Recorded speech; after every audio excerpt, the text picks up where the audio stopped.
오늘 이 시간은 그러면 외로움을 극복할 수 있는 구체적인 방법에 대해서 말씀을 드리도록 하겠습니다. 첫 번째, 우리가 사람한테 기대했다가 배신당하는 경우 많습니다. 그렇죠? 제가 중학교 2학년 때, 중학교 1학년 때 조금씩 뼈가 아프더라고요. 그냥 무릎도 아프고 이 팔도 아프고 뼈가 아프더라고요. 나는 뼈가 아픈 이유가 내가 너무 돌아다녀서 난 아픈 줄 알았어요. 우리 어머니 말씀에 의하면은 태어나서 걸어 다니기 시작하면서부터 돌아다녔대요, 제가. 정말로 제가 많이 돌아다닌 거예요. 정말로 제가 생각해도 우리 어머니가 해가 떨어지기 전까지 내가 집에 들어온 적이 없다는 거예요. 그렇게 돌아다녀서 너무 돌아다녀서 뼈가 아픈가 보다. 그렇게 생각을 했었어요. 근데 중학교 2학년 때 6월 2일 날이에요. 까먹지도 않아요. 아침에 일어나려고 했는데 몸이 안 일어나지더라고요.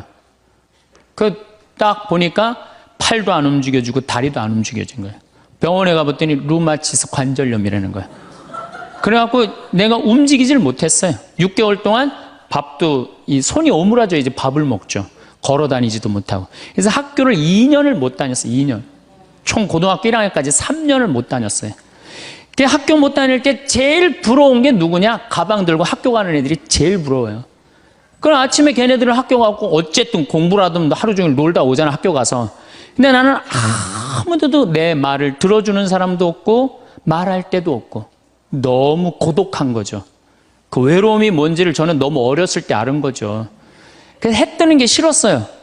왜냐면 친구가 있어야지. 난 또 수다 떨기 무지하게 좋아했는데 이 수다 떨 놈이 있어야지. 학교 가고 친구가 없는데. 그래서 저는 아침에 해가 뜨면은 어디로 출근을 했느냐면 성당으로 출근을 했어요. 남들은 다 학교 갔지만은 나는 성당이 가까우니까 성당 가서 앉아 있는 거예요.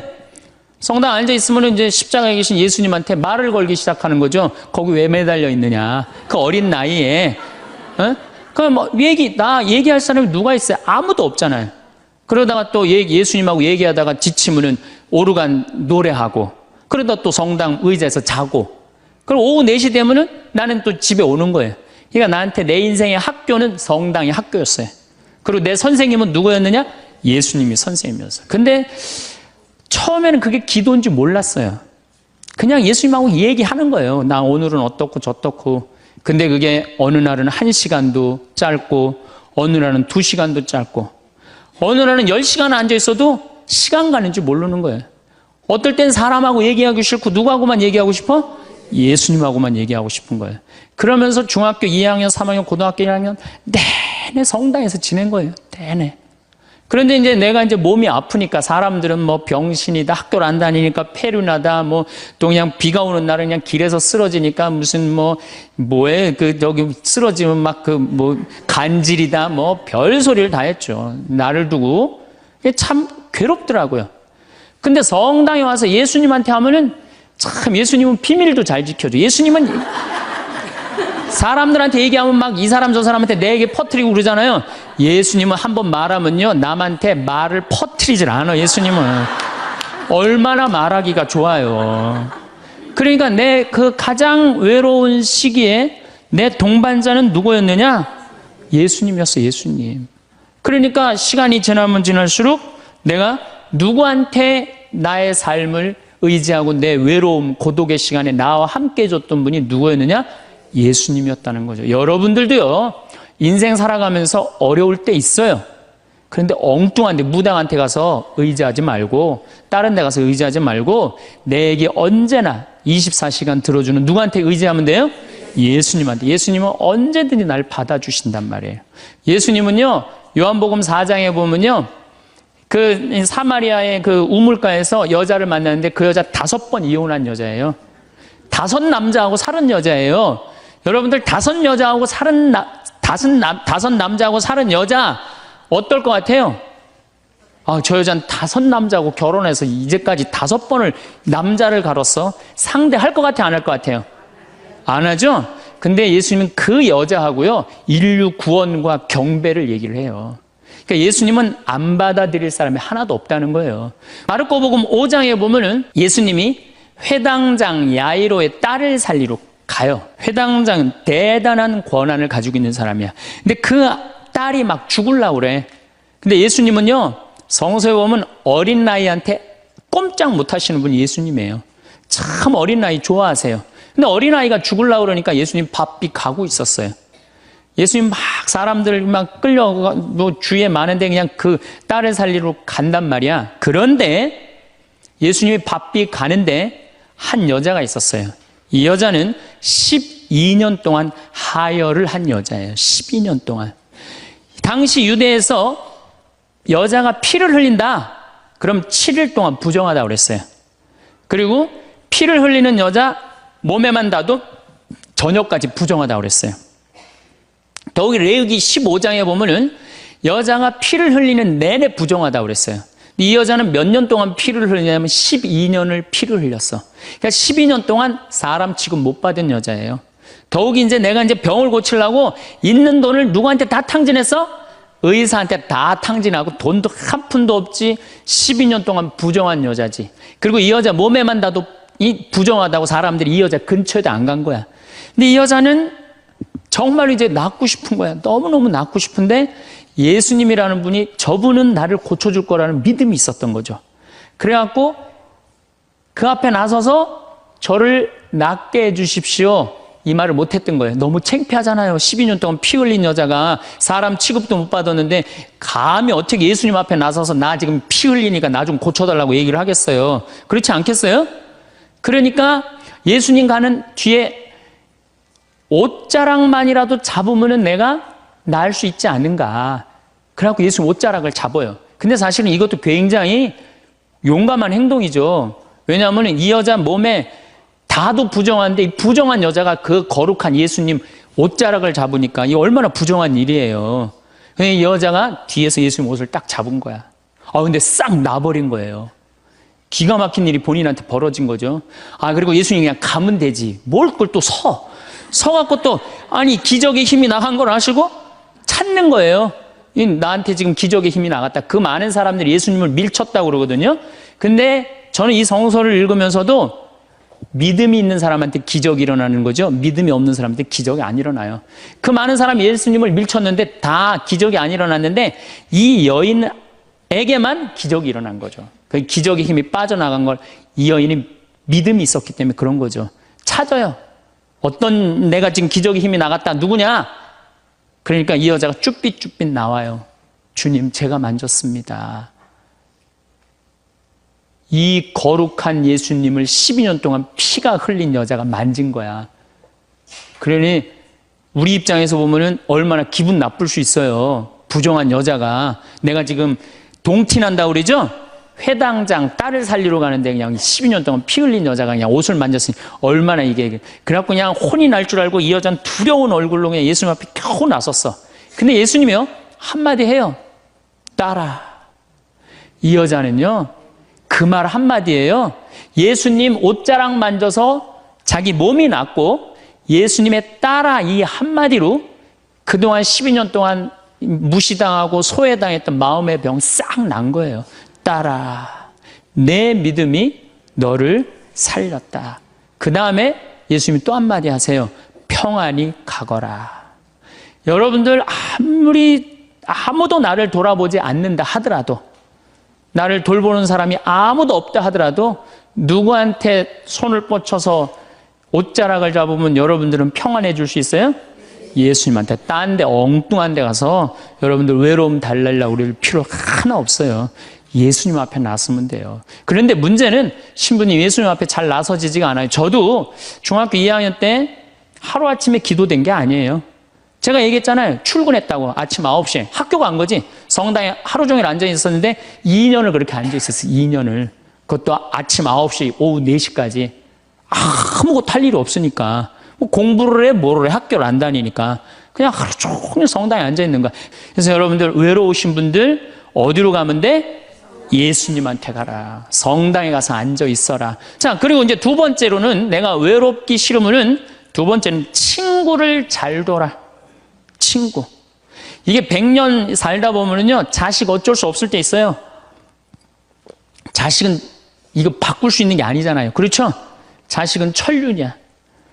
뭐, 어떻게 자식. 근데 어떤 내가 할머니들 강의에 자식 어떻게 낳느냐고 그러니까 밑으로 낳았다고 그래. 밑으로. 밑으로 놓은 자식을 어떻게 바꿔. 밑으로 놓은 자식을. 남편도요, 말씀드리지만은 지금 60에 바꿔봤자 그게 그거예요. 60에 바꿔봤자. 그런데 친구는 내가 선택할 수 있어요, 없어요?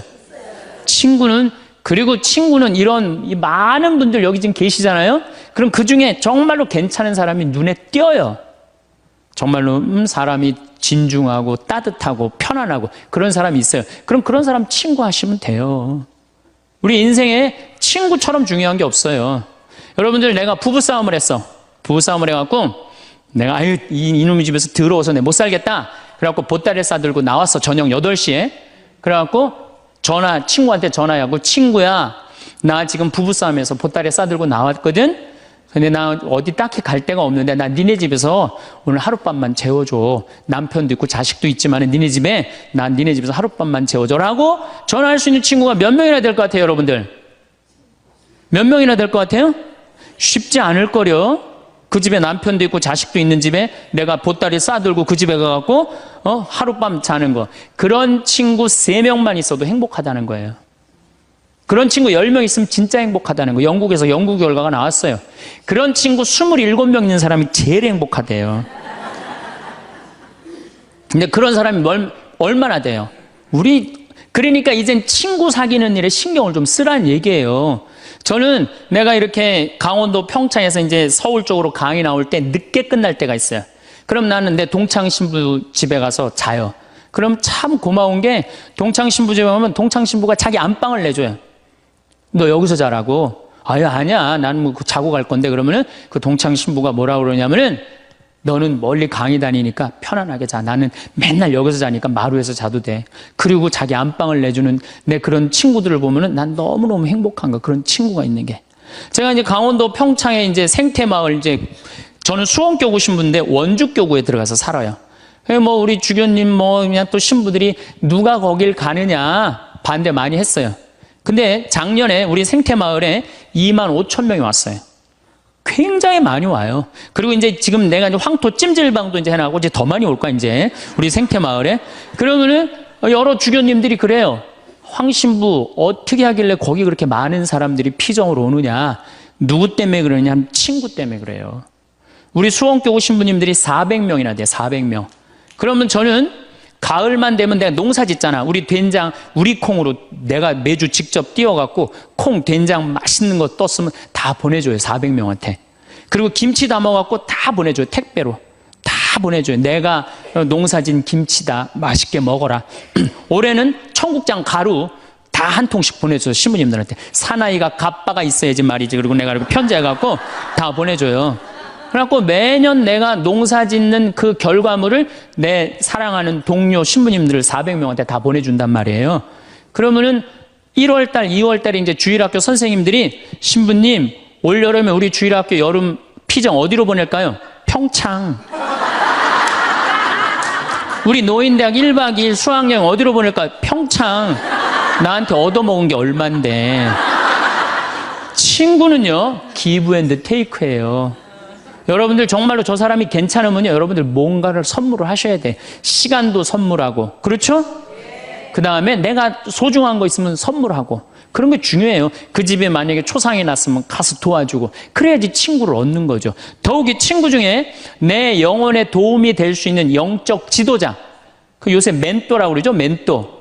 그런 멘토를 정해놓는 거 필요해요. 나는 우리 교구에 몇몇 내 멘토 형들이 있어요. 난 답답하고 그럴 때 그 형들한테 내 속 얘기하면은 참 얘기를 잘해줘요. 그래서 그 형들하고 얘기하는 게 너무너무 좋아요. 난 그래서 얘기해. 당신 내 멘토라고. 이 세상에 혼자 잘난 사람은 하나도 없어요. 그러니까 여러분들, 또 내가 당신 내 정신적인 지도자로 삼았으면 좋겠다, 영적인 스승으로 삼았으면 좋겠다 그러면 거절하는 사람 없어요. 만약에 거절하면 그건 자격 없는 사람이고, 그래, 내가 부족하지만 네 인생의 멘토가 돼줄게, 이러면 우리 인생이 풍요로워지는 거예요. 여러분들, 이 스킨스쿠버 바다에 들어가는 거 아시죠? 제가 그 스킨스쿠버라는데, 바다에 들어갈 때 절대 혼자 들어가지 못하게 해요. 바디라고 짝이 들어가요, 짝. 왜냐하면은 바다에 들어가려면은 호흡기 껴야 되죠. 그 다음에 안경 껴야 되죠. 그 다음에 BC 자켓 입죠.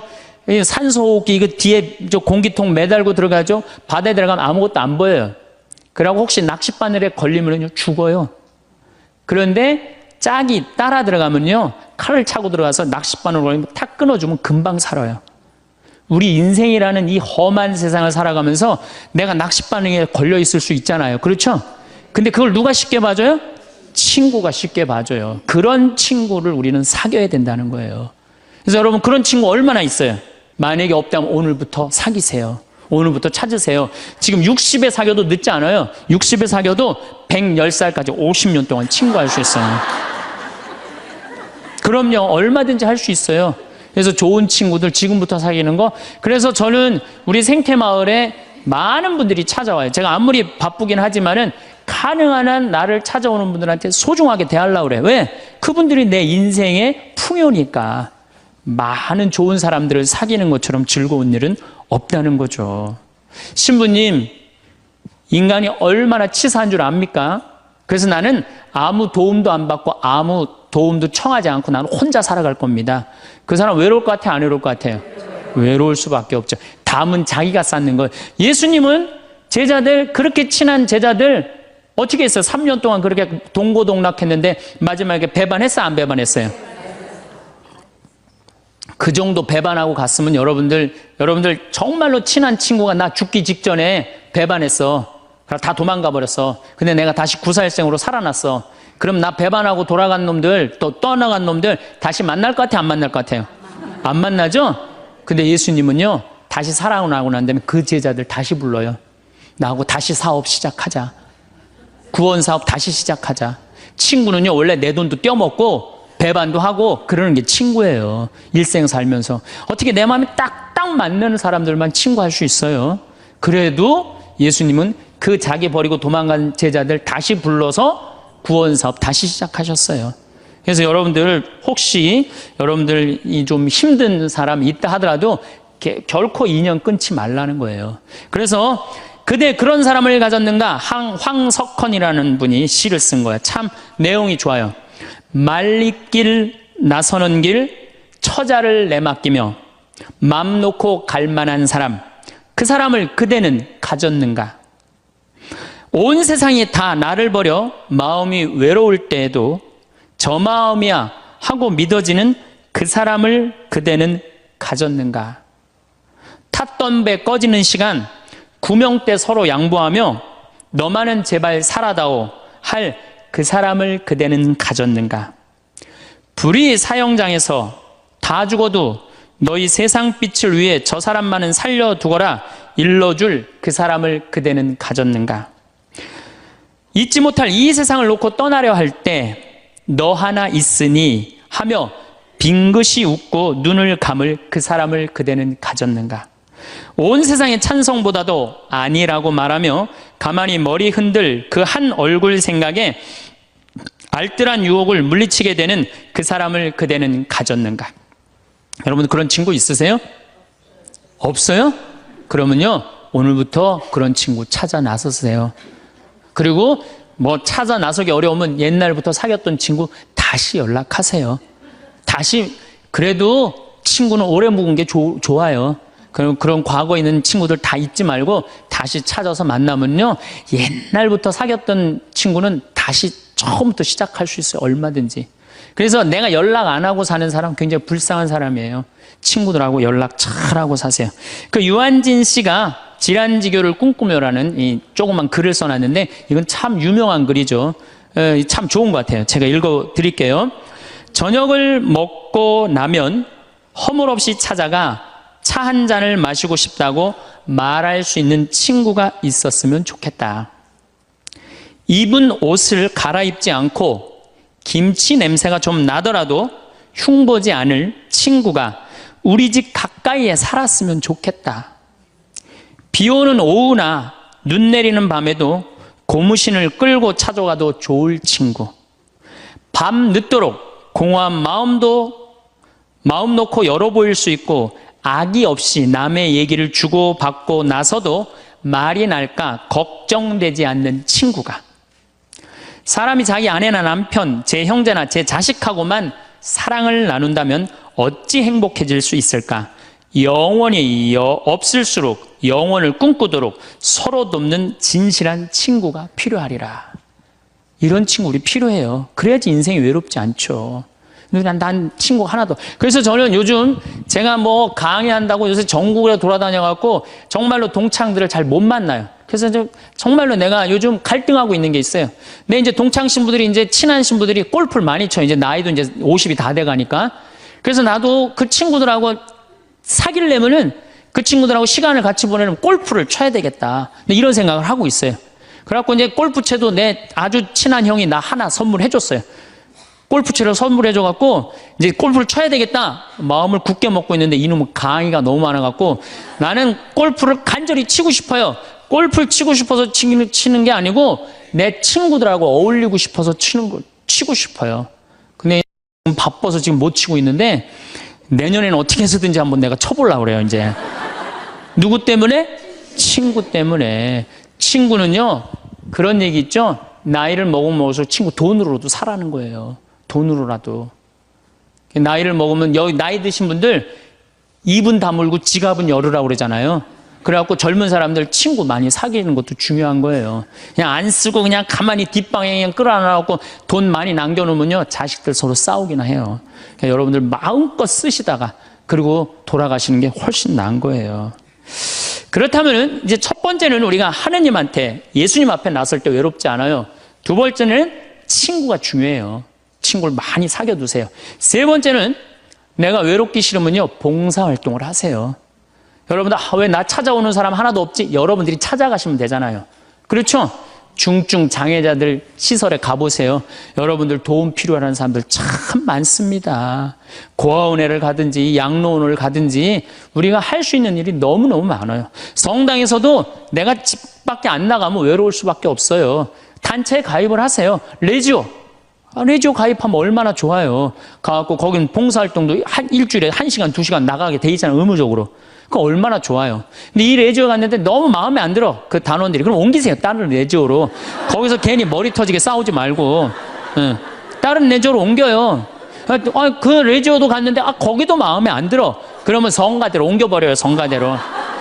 성가대 갔는데 거기도 사람들이 날 안 받아들이고 내가 왕따 당하는 것 같아. 그럼 연령회로 옮기세요. 연령회로. 연령회를 갔는데 거기도 마음에 안 들어. 그러면은 정신병원에 한번 가보세요. 정신병원에. 그거는 아주 심각한 문제가 있는 거니까. 하지만은 어쨌든 내가 어떤 단체에든 내가 가입을 하고 봉사활동을 하기 시작하면요 외로움은 훨씬 덜한 거예요. 내가 담을 쌓아놓고 내가 바깥에 나가지 않기 때문에 외로운 거지 우리 도움을 필요로 하는 사람들이 얼마나 많은데요. 그래서 세 번째 외롭기 싫으면은 봉사활동을 하거나 단체에 가입을 해라. 네 번째 외롭기 싫으면요 잘 놀아야 돼요. 참 중요한 겁니다.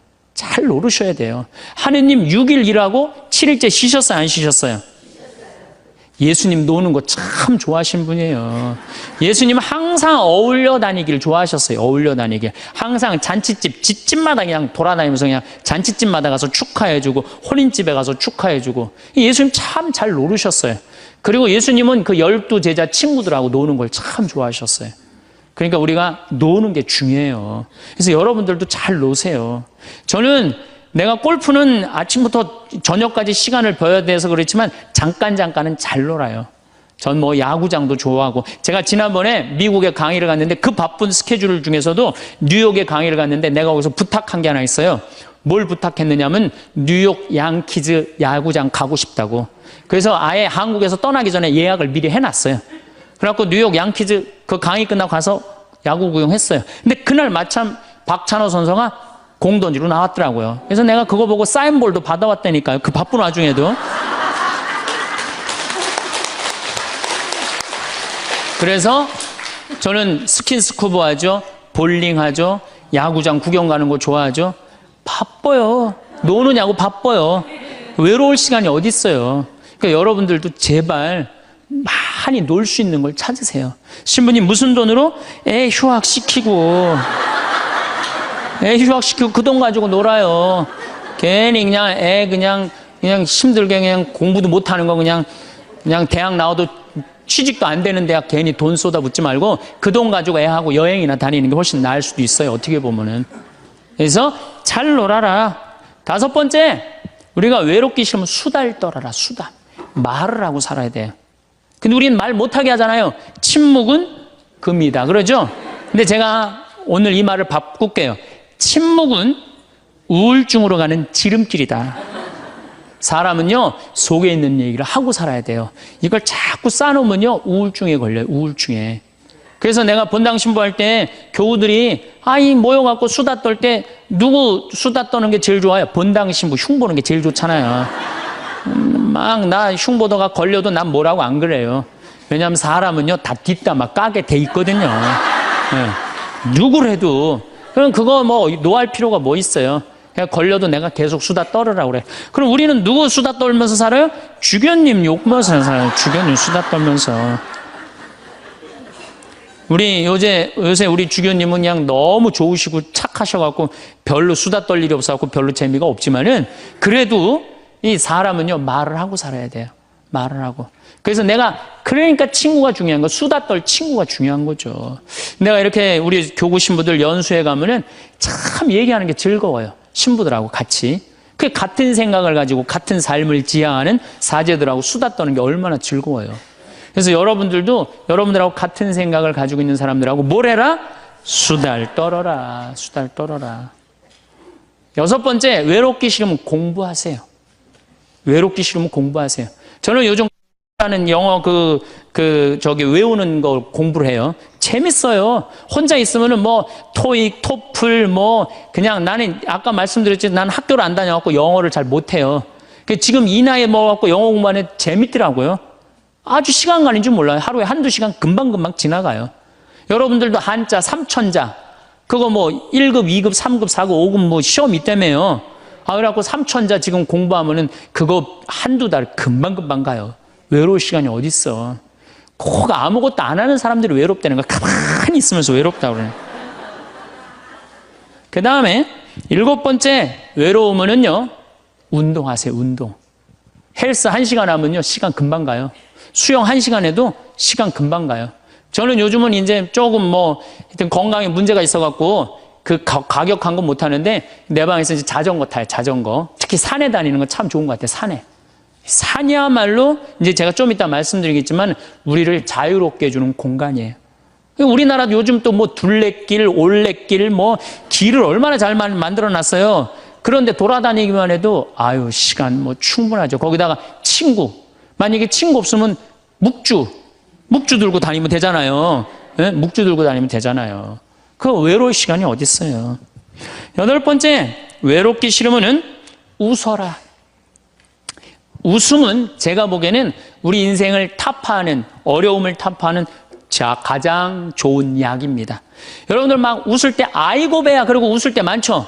아이고 배야 막 배를 움켜쥐고 웃을 때 장이 움직인대요. 그럼 그 장이요, 장약 100봉 먹는 것보다 낫다는 거예요. 여러분들 아까 오전에 제 강의 들으면서 많이 웃었죠? 배고파서 안 배고팠어요? 배고팠죠? 그만큼 웃는 게 좋은 거예요. 성모님은요, 내 영혼이 주님을 찬송하며 내 마음, 주님 생각, 내 마음 기뻐 뛰노나이다. 항상 기쁨이 중요한 거예요. 그러니까 웃으면 행복해지게 돼 있어요. 그런데 제가 어딜 강의를 다녀도 내 강의 안 웃는 사람이 있어요. 인상 딱 쓰고 2시간 내내. 그분은 외로운 거예요. 외로운 거예요. 여러분들 주위에 이렇게 친구들 중에 대화하는데 안 웃고 인상 딱 구기고 가만히 있는 친구 보면 나중에 그 친구 딱 나타나면 어떻게 해요? 전부 다 흩어져요. 흩어지고 그 친구 5m 옆으로 다 떠나요. 그리고 다시 그 친구를 빼고 무리가 형성이 돼요. 무슨 얘기냐? 여러분들이 다른 사람한테 마음을 열고 반짝반짝 웃어줄 때 여러분들 행복할 수 있다는 거예요. 그 다음에 9번째, 이게 진짜 중요합니다. 자기 자신한테 잘해주면 돼요. 제가 지난번에 화나십니까에도 가장 중요한 게 뭐야? 자기 자신한테 잘해주면. 여러분, 우리 자매님들 이 얼굴 화장할 때 어떻게 해요? 화장하는데 얼마나 많은 걸 발라요. 이 화장할 때 기본 클렌징 크림으로 이거 닦아내고, 기본적으로. 그렇죠? 폼 클렌징으로 또 닦아내고. 그 다음에 이제 스킨 바르고, 로션 바르고, 아스트리젠트로 모공 이렇게 닫아주고. 얼마나 많이 얼굴에다 발라요. 그 다음에 영양크림 바르고, 아이크림 바르고, 비비크림하고 그다음에 콤팩트로 막 분칠하고. 요즘은 또 이게 하나로 거의 나온다며요. 이제 콤팩트 분 바르고 나면 이제 기본 섀도우 하기 전에 눈썹도 그려주고, 눈두덩이는 또 너무 진하게 바르면 귀신 것처럼 보니까 연한 색으로 발라줘요. 연한 색으로 눈두덩이 화장할 때 눈 위아래로 이렇게 포인트 찝어주고, 아이라이너 눈가 이렇게 싹 올려주고, 그 다음에 눈 밑에 스모키 화장하고, 마스카라하고 루즈 바르고 볼 터치하고, 그 다음에 요즘은 이제 파이트라고 여기다가 이렇게 쫙 해줘야지 콧날이 오똑하게 보인다고 그래. 그러면 이제 끝나는 거, 화장이. 아니, 얼굴 하나에도 그렇게 많은 걸 여러분들 해주는데, 얼굴 하나에도 그렇게 많은 걸 해주는데, 여러분들 영혼을 위해서, 영혼이 외롭지 않기 위해서, 영혼을 위해서 뭘 해야 될 것 같아요? 많이 해줘야 돼요. 그래서 피정도 좀 다니고. 그렇죠? 오늘 이렇게 강의 오니까 많이 배우잖아요. 그러면은 영혼아, 너 많이 지쳤으니까 오늘 저 서원동에서 피정한다니까 가자. 그래갖고 좀 좋은 강의도 좀 듣고, 자기 육신을 위해서도 그렇게 수많은 걸 쳐 바르는데, 아니 자기 영혼에, 자기 자신한테 그렇게, 우리는 자기 자신한테 너무 함부로 대한다는 얘기죠. 그래서 여러분들 고생 많이 했잖아요. 30년, 40년, 50년 동안 애 많이 쓰고 살지 않으셨어요? 그러면은 자기한테 잘해줘야죠. 저는 저한테 잘해줘요. 저는 저한테 정말로 잘해줘요. 왜? 내가 지금 1년에 이제 365일 중에 330일을 강의를 다니잖아요. 얼마나 피곤해요. 그래서 나는 뭐 맛있는 거 있으면은, 정말로 나는 회를 참 좋아하거든요. 베네딕토 회 먹고 싶냐? 가자, 내가 사줄게. 그럼 난 내가 가서 내가 사준다니까요. 누가 사줘, 나를. 마누라가 있어, 자식이 있어. 난 내가 사줘요, 정말로. 그리고 저는 내가 사주는데 혼자 먹기 뻘쭘하잖아요. 그러니까 난 본당 신부 때도 어디 개고기 먹으러 가도 회장단들 다 불러요. 그리고 다 내가 내요, 돈. 다 내가 내요. 강사료 많으니까. 뭐해? 돈 가지고 친구 사귀는 거예요. 다 내가 내요. 우리 동창 신부들 중에서도 어디 모임에 가면 내는 신부가 있어요. 그 신부들 외롭지 않아요. 안 내는 놈들이 외로운 거야. 안 내는 놈들이. 우리 제일 그 뿌리무스 신부가 아주 사람이 좋아요. 근데 그 형님은 어디 가면 자기가 다 내요. 맛있는 것도 다 사고. 그분은 외롭지 않아요. 나는 내가 내요. 교우들한테 난 안 얻어먹어요. 다 내가 내요. 그래도 난 이제까지 손해본 적 한 번도 없어요. 왜? 이게 언제 돌아오느냐면 내 영명 죽일 때 다 돌아와. 내 영명 죽일 때 다 돌아와.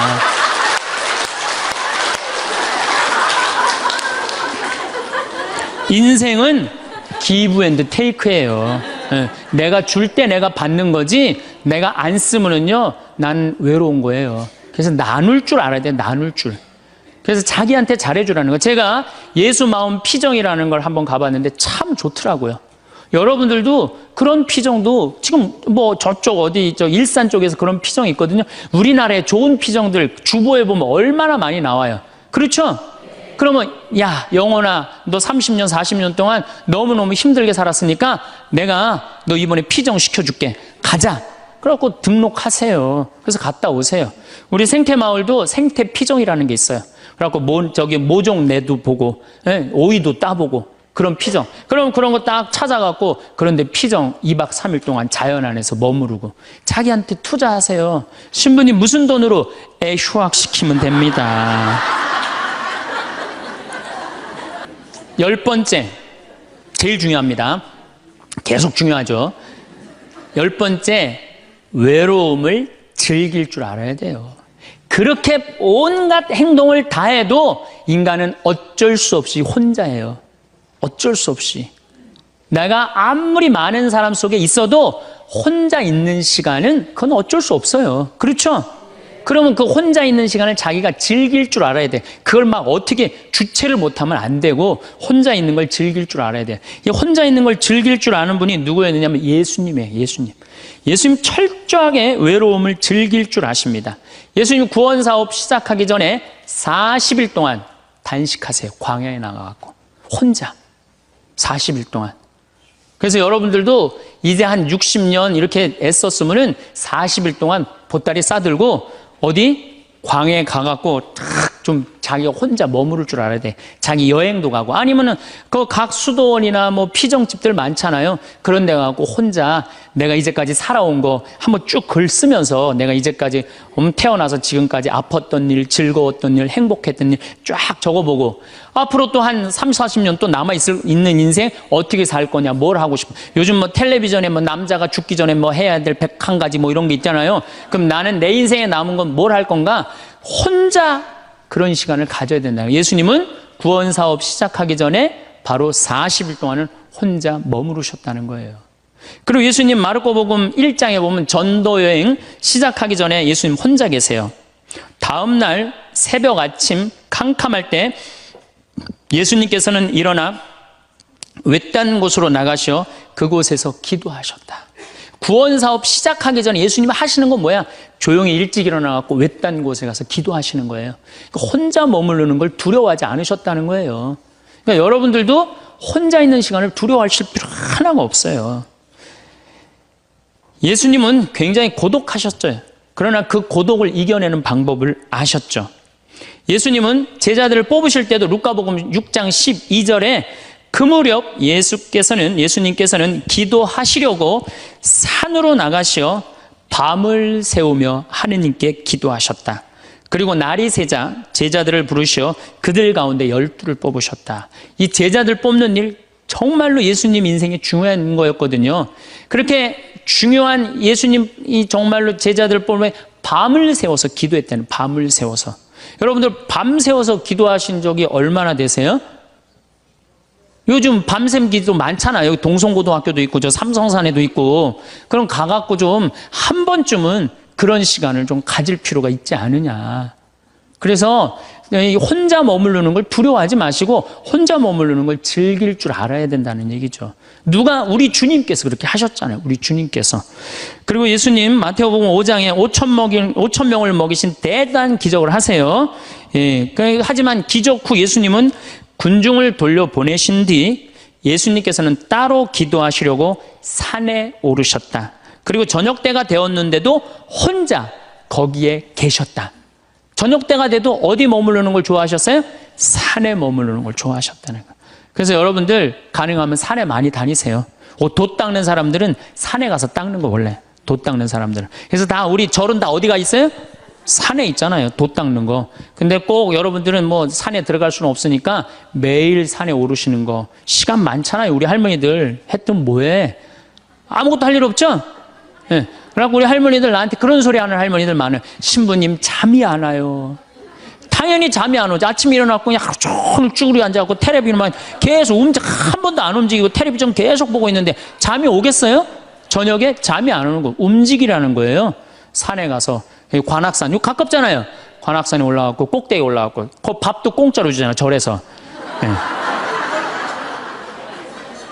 딱 거기 올라갔다 외로울 시간이 어디 있어요.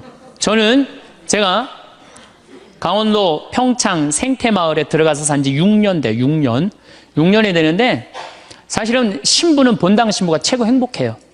제일 행복해요.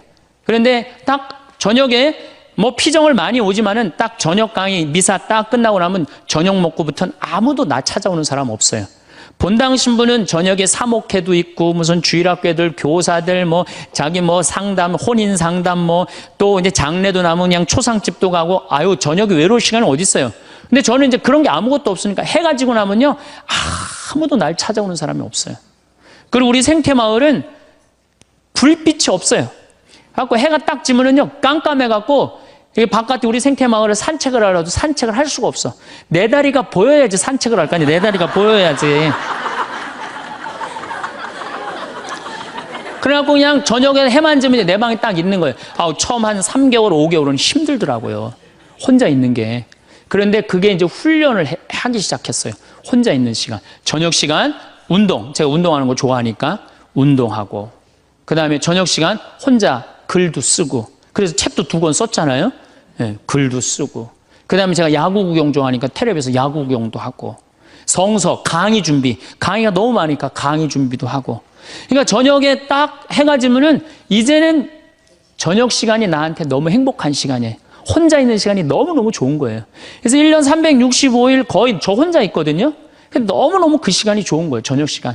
야, 강의 끝나면 나 이제 저녁 먹으면 내 방에서 혼자 있을 수 있다. 신나는 거예요. 그리고 또 반욕 있잖아요. 반신욕도 하고 그냥 내 사정 안에 아무도 없으니까 그냥 빨개 벗고 탁 반신욕 쫙 하면 그냥, 그리고 그냥 거기서 샤워하면서 음악도 듣고 혼자 있는 시간이 참 좋더라고요. 그런 혼자 있는 걸 두려워하면 어떻게 하겠어요? 우리 인간은 어차피 혼자인데, 어차피 혼자 살아가는 존재고, 거기서 내가 고독을 즐길 줄 알고 고독을 통해서 새로운 에너지를 얻을 수 있는 그런 훈련이 돼야 된다는 거죠. 그래서 여러분들도 이 세상에 결국 나 혼자라는 생각 들 때, 그때가 여러분들이 성장할 수 있는 좋은 시간이에요. 인간은 어차피 외롭거든요. 그 외로움을 잘 극복해가는 게 인간이 성숙해가는 거예요. 그래서 제가 말한 대로 외로움을 극복하느냐고 하느님도, 친구도, 공부도, 그 다음에 여러 가지 취미 활동도, 봉사 활동도 하다 보면 존재의 충만함을 느껴요. 내 존재가 충만하다. 내 존재가 풍요롭다. 그런 걸 느끼는 사람은 점점 삶의 가치가 올라가는 거죠. 그리고 삶의 가치가 올라가는 사람들은요, 기쁨이 흘러 넘쳐요. 그러면 하느님 굳이 뭐 말 안 해도 하느님하고 함께 살 수 있을 거예요. 그래서 여러분들은 결코 예수님이 여러분들을 찾아오신 이유가 있어요.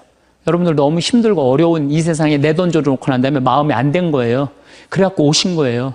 그래서 예수님이 여러분들 벗대주시고 여러분들 마음속에서 딸아, 내가 너 사랑한다. 내가 네 발을 씻어주마. 그리고 내가 너를 위해서 십자가에 목숨까지 바쳤으니 온전히 사랑하는 나를 믿고 너희들은 행복하게 살아라.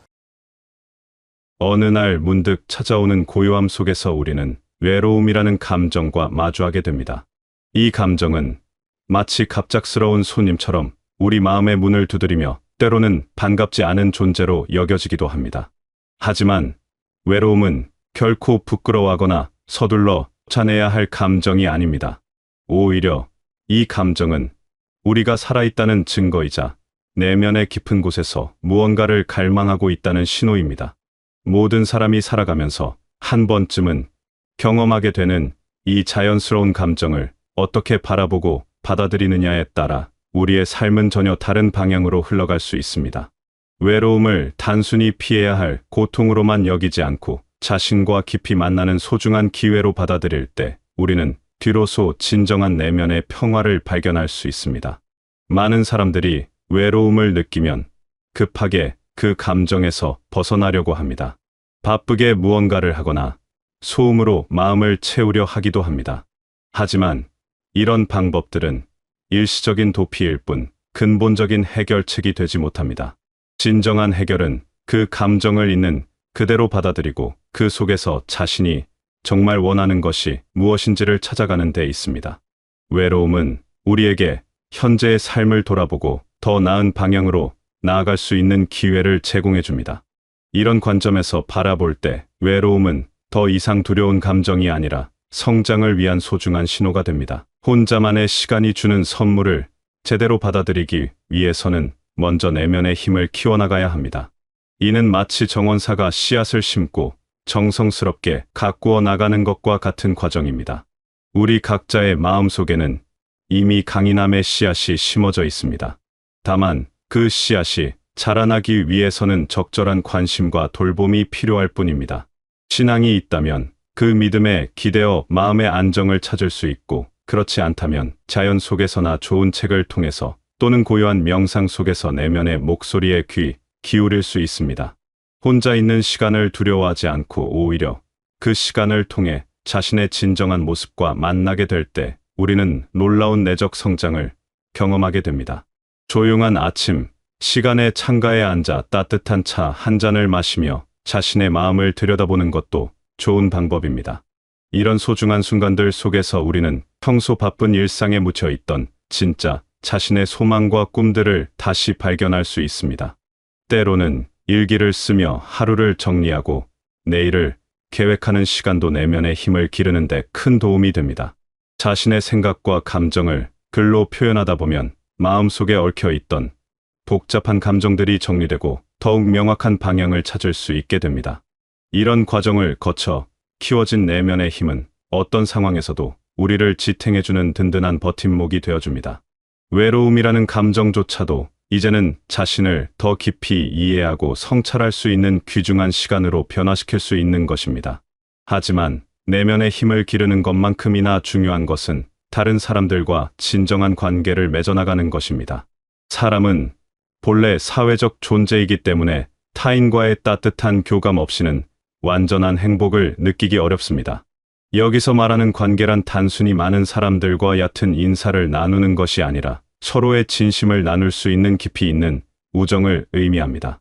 진정한 친구란 화려한 말솜씨나 겉모습이 아닌 진실된 마음으로 다가오는 사람입니다.